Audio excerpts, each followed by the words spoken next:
నువ్వు నేను ఇలా గొడవలు పడడం వల్ల ఒకరి మీద ఒకరిని ద్వేషం పెంచుకోవడం వల్ల ఎవరికీ లాభం లేదని నాకు ఇప్పుడిప్పుడే తెలుస్తోంది.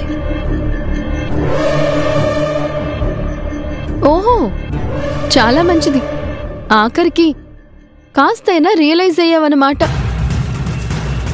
అవునభి, ఒక్కోసారి మనం కోల్పోయేదేంటో మనకు తెలుస్తున్నప్పుడు అది కోల్పోకూడదు అనే ఆలోచనకు వచ్చినప్పుడు మనం చేసే పనుల్లో కూడా మార్పు రావాలి. ఆ మార్పే ఇప్పుడు నాలో వచ్చింది.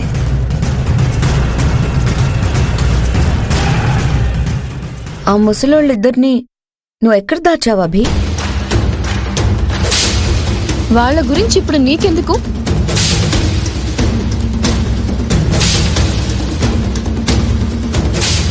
అలా కాదభి, నీకేం కావాలి?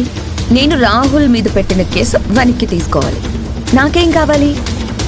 నా మీద ముసలోళ్ళు ఇద్దరు పెట్టిన కేసు వెనక్కి తీసుకోవాలి. నువ్వు ఆ ముసలోళ్ళిద్దరి చేత నా మీద పెట్టిన కేసు విత్డ్రా చేసుకునేలా చేయి. నేను కూడా రాహుల్ మీద పెట్టిన కేసు వెనక్కి తీసేసుకుంటాను. చాలా తెలివిగా మాట్లాడుతున్నావు కనిష్క.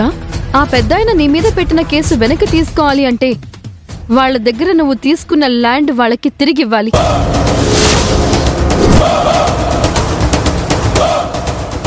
దాని గురించి నువ్వేం మాట్లాడవేంటి?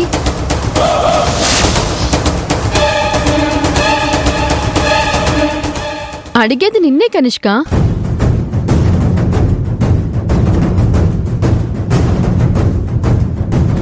అవన్నీ నీకెందుకు అభి?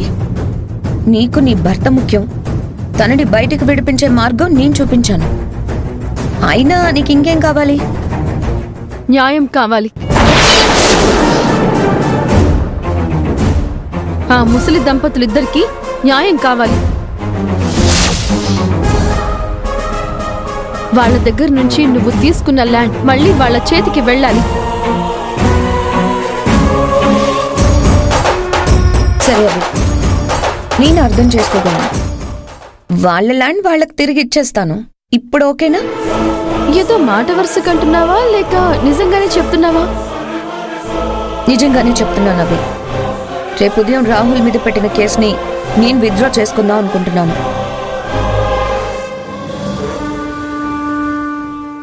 అలాగే రేపు ఆ ముసలోళ్ళిద్దరిని తీసుకురా, వాళ్ల చేత కూడా కేసు వెనక్కి తీసుకునేలా చేయి. నువ్వు ఆ ల్యాండ్ వాళ్ళకిచ్చేస్తే నీ మీద ఉన్న కేసు వెనక్కి తీసుకోవడానికి వాళ్ళకే అభ్యంతరం లేదు, నాకు ఏ అభ్యంతరం లేదు. సరే అభి, ఇక్కడ నువ్వు నష్టపోకూడదు, నేను నష్టపోకూడదు. నువ్వన్నట్టే వాళ్ళ ల్యాండ్ వాళ్ళకి ఇచ్చేయడానికి సిద్ధంగా ఉన్నాను.